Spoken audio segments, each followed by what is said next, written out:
안녕하세요. 반갑습니다. 오늘은 7월 10일 월요일입니다. 제목은 성령의 지혜를 체험하기. 하나님의 은혜가 함께하고 있는 여러분과 제게 함께 하시기를 간절히 소망합니다. 우리 함께 기도드리고 시작하겠습니다. 저희들을 사랑하시는 아버지 하나님, 매 순간마다 주님께서 함께 하시고 인도하시며 붙드심을 인하여 감사를 드립니다. 오늘도 저희들에게 새로운 생명을 허락하시고 이 생명을 통하여 주님께 나아갈 수 있도록 인도하시며 또한 이 하루를 살아가면서 주님을 분명하게 깨달아 알 수 있는 귀한 하루 될 수 있도록 인도해 주실 것을 인해 미리 감사를 드립니다. 아버지 하나님, 성령의 역사하심을 우리의 삶을 통하여 경험할 수 있도록 인도하여 주시고 그것이 예수 그리스도를 높이는 아주 중요한 부분임을 다시 한번 생각할 수 있도록 인도하여 주시옵소서. 아버지 하나님, 시작하는 시간입니다. 마치는 시간까지 주님께서 저희들과 함께 하여 주심으로 이 일들 속에 주의 거룩하심을 맛볼 수 있게 하여 주시옵소서. 주의 크신 사랑에 감사를 드리며 예수님의 이름으로 기도드립니다. 아멘. 오늘은 높임 받으신 예수님의 권능을 더 온전하게 경험하기 위해 성령의 지혜 체험하기 함께 살펴보겠습니다. 내가 기도할 때에 기억하며 너희로 말미암아 감사하기를 그치지 아니하고 우리 주 예수 그리스도의 하나님 영광의 아버지께서 지혜와 계시의 영을 너희에게 주사 하나님을 알게 하시고 에베소서 1장 16절 17절 말씀입니다. 바울은 자신이 기도를 어떻게 했는지에 대해서 바울은 자신이 하나님의 보좌 앞에 드리는 중요한 간구들을 이야기하지요. 그는 신자들이 회심할 때에 성령이 그들의 삶에 오셨다고 이미 언급했지만 이제는 예수님에 대해 깊이 이해할 수 있는 영적 지혜를 얻기 위한 성령의 새로운 축복을 달라고 기도하고 있는 것입니다. 하나님을 알게 하시고 라고 하는 의미는 온전한 지식, 하나님께 대한 정확한 지식을 말하는 것입니다. 이것은 단순히 하나님을 아는 수준이 아니라 그분을 명확하게 아는 지식을 의미하는 것이지요. 이러한 지식은 하나님의 자기 계시를 기꺼이 받아들이는 사람들에게 주어지는 것입니다. 이것은 사색에 그치는 지식만이거나 단순한 지적 동의가 아니고 오히려 영적 기능이 활발하고 신령한 진리에 민감한 자들에게 주어지는 체험적인 지식이지요.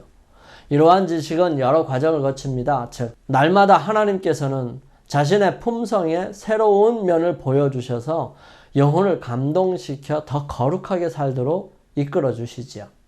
바울은 여기에서 어떤 세 가지 주제에 대해 성령께서 신자들에게 특별한 지혜를 주시기를 기도하고 있습니다. 첫 번째는 지혜와 계시의 영을 너희에게 주사 하나님을 알게 하시고. 무엇이 지혜일까요? 욥기서는 욥의 세 친구들의 대답으로 다음과 같이 지혜를 설명하는 것을 기록해 줍니다. 또 사람에게 이르시기를 주를 경외함이 곧 지혜요 악을 떠남이 명철이라 하셨느니라. 고린도 교회에 보내는 첫 번째 편지서에서 바울은 이렇게 설명하죠. 오직 부르심을 입은 자들에게는 유대인이나 헬라인이나 그리스도는 하나님의 능력이요 하나님의 지혜니라. 시편 기자는 이 지혜를 인격화했고요. 창조주라고 표현하는 모습을 통해 예수님을 상징하고 있음을 볼 수 있습니다. 이사야를 통해서 하나님께서 우리에게 말씀하십니다. 너희는 옛적 일을 기억하라. 나는 하나님이라. 나 외에 다른 이가 없느니라. 나는 하나님이라. 나 같은 이가 없느니라. 내가 종말을 처음부터 구하며 아직 이루지 아니한 일을 옛적부터 보이고 이르기를 나의 모략이 설 것이니 내가 나의 모든 기뻐하는 것을 이루리라 하였노라. 하나님께서 하나님 되심을 드러내시는 가장 확실한 방법 중에 하나는 바로 아직 일어나지 않은 미래의 일을 지금 언급하고 말해주는 것입니다. 성령을 통해서 우리에게 미래를 말씀해 주시는 이유는 하나님의 자녀로서 세상에 빛이 되며 많은 사람들을 옳은 대로 이끄는 그러한 삶을 살아갈 수 있도록 하시기 위함입니다.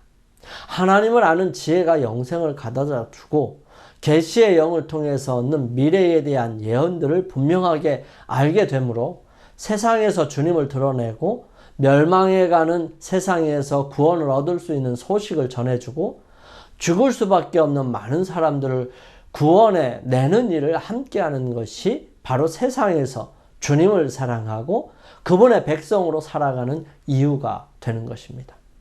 바울은 그런 에베소 교회를 인해서 감사와 기쁨을 가지고 그것을 배우고 실천하는 교회를 인해서 보람을 누리고 있었던 것입니다. 두 번째는 마음의 눈을 밝히사 부르심의 소망이 무엇이며 성도 안에서 그 기업의 영광의 풍성함이 무엇이며 하나님의 부르심은 우리를 부정하게 하거나 죄악으로 흘러가지 않도록 하시는 특별한 사랑이고 은혜입니다. 그것은 우리를 거룩한 것이라고 바울은 데살로니가 교회에 보내는 첫 번째 편지에서 기록하고 있습니다. 또한 그의 아들처럼 사랑하는 디모데에게 보내는 두 번째 편지서에서 다음과 같이 말하죠. 하나님이 우리를 구원하사 거룩하신 부르심으로 부르심은 우리의 행위대로 하심이 아니요 오직 자기 뜻과 영원한 때 전부터 그리스도 예수 안에서 우리에게 주신 은혜대로 하심이라. 하나님께서는 당신을 위한 선교사가 되기 위하여 기꺼이 그들의 삶을 헌신할 사람들을 부르십니다. 그리고 그 부르심은 응답을 받을 것입니다. 과거에 그리스도의 사랑과 잃어버린 사람들의 요구에 감동을 받아서 우상 숭배자들과 야만인들에게 자비의 기별을 선포하기 위해서 자신을 헌신했던 사람들이 있었습니다.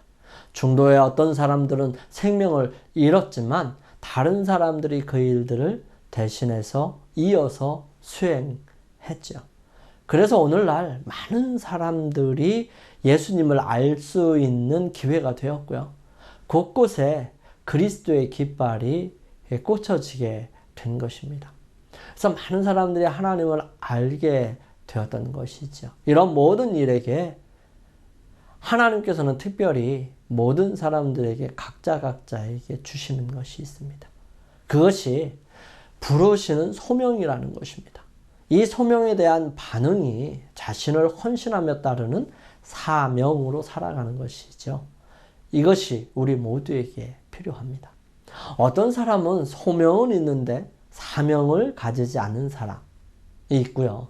또 소명이 없음에도 불구하고 사명감만 가진 사람들도 있습니다. 이 둘 다 좋다고는 볼 수 없어요. 하지만 우리에게 필요한 것은 하나님께서 부르시는 소명에 대한 우리 자신을 헌신하며 따라가는 사명을 이루는 것이죠. 아마도 3년 동안 봉사하면서 2차, 3차 전도 여행 때에 이곳에 들려서 개척하고 성장시키기 위하여 애썼던 곳이었습니다. 이곳이 바로 에베소였었는데 두 번째 방문인 이 3차 전도여행 때는 오랜 기간 동안 머물면서 그곳에 두란노 서원에서 날마다 가르쳤어요. 이때 에베소를 방문한 사람들과 복음을 들고 전하는 사람들로 아시아 지역의 7교회가 세워졌던 것입니다. 에베소를 시작으로 서마나, 버가모, 두아드리아, 사대, 빌라델비아, 라오디게아로 이어지는 이 7교회는 세계로 복음을 전하기 위해 아주 중요한 역할을 할 뿐만 아니라 신앙에 있어서 단계적으로 이루어지는 여러 가지 상황들을 통해서 이루어지는 여러 가지 은혜와 축복들을 경험하는 상징적인 모습으로 사용되기도 합니다. 바울은 이런 소명과 사명을 이루어가는 이 에베소 교회를 인해서 감사와 기도가 있었던 것이지요. 세 번째로 그 힘의 위력으로 역사하심을 따라 믿는 우리에게 베푸신 능력의 지극히 크심이 어떠한 것을 너희로 알게 하시기를 원하노라. 19절 말씀이에요. 하나님의 놀라운 능력은 얼어붙은 마음도 녹이고 변화시킵니다. 바울의 삶의 역사는 성령의 놀라운 역사의 시간들이었습니다. 처음 다메섹에서 예수님을 만났을 때도, 그에게 안수한 아나니아를 만났을 때도, 다른 제자들에게 소개해준 바나바를 만났을 때도, 또 3년 동안 아라비아 광야에서 지내고 고향에 돌아왔을 때 다시 바나바를 통해 예루살렘 교회에 거기서 파송되어 안디옥 교회에서의 부흥회도 성령의 역사는 놀라웠습니다. 그를 따로 세워 1차, 2차, 3차에 걸쳐 아시아와 마케도니아 지역과 아테네와 고린도 지역에 복음을 전하고 교회를 세운 일에 하나님의 역사는 놀라웠습니다. 그가 수많은 어려움과 고통 속에서 그 기간을 보내기도 했지만 그 모든 순간들을 통해 역사하시는 놀라운 은혜는 말로 표현할 수 없었을 것입니다. 그는 그 모든 전도 여행을 마치고 예루살렘으로 가는 길에 여러 사람들이 잡히게 될 것이고 고통당할 것이라는 기별을 받지만 그는 이렇게 고백합니다. 나의 달려갈 길과 주 예수께 받은 사명 곧 하나님의 은혜에 복음 증거하는 일을 마치려 하면은 나의 생명을 조금도 귀한 것으로 여기지 아니하노라. 이제 옥중에서 에베소에 편지를 보내면서 바울은 그의 부르심의 소망에 대한 지혜를 달라고 기도할 때 하나님께서 그들의 구원을 위해 이미 행하신 일들과 그들을 위해 계획하신 영광스러운 미래에 대해 알게 하시기를 기도합니다. 성도 가운데 있는 하나님의 유업의 영광의 풍성함에 대한 지혜를 구하는 이 바울의 기도는 성도들은 하나님의 기업이라는 구약의 개념을 상기시키죠. 바울은 그들이 하나님의 유산을 소유하고 있을 뿐만 아니라 그들 자신이 바로 하나님의 기업이라는 사실을 이해하기를 원합니다. 바울은 그들이 하나님께 어떤 가치를 지닌 존재인지를 알기를 바랍니다. 예수님께서 달란트 비유를 하실 때에 우리에게 주시는 재능과 능력을 달란트로 비유를 하죠. 이 달란트는 한 달란트만으로도 엄청난 가치를 가지고 있다는 사실을 설명하는 것입니다. 우리가 받은 능력과 가치는 우리가 생각하는 것보다 훨씬 귀하고 소중합니다.